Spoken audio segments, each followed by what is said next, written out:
Hi guys, my name's Goody and in today's video we're going to be talking about the Herbishh Pro Keratin and Argan Oil Hair Mask. Now let's talk about the packaging first off. I absolutely love the design of this. The wooden top and the brown accents really make it go well in my bathroom and it fits in perfectly. The lid easily comes off and you can see all of the thick amazing mask inside. Now you want to use this on wet or damp hair, so what I'll do is I'll jump into the shower and I'll do my normal shampoo and conditioner routine. But after putting on my conditioner, I'll actually go in with this hair mask. You can put this on your hair and rinse it straight off, but for deep nourishment and conditioning, I like to leave this on between 5 and 20 minutes, depending on how much time I have. This product truly repairs the hair. When you put this on your hair, it feels so luxurious and soft afterwards.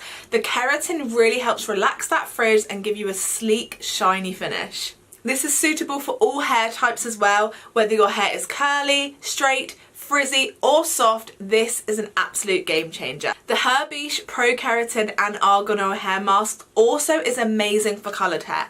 So you can see I've actually got balayage right now and it is incredible for bleach damaged hair or also if you have a lot of heat damage. This will really get into your hair and nourish it. It makes it so soft, so smooth, and it is honestly so repairing. Definitely check out the Herbishh Pro Keratin and Argan Oil Hair Mask, guys, because it is a game changer for your routine. You will not regret it.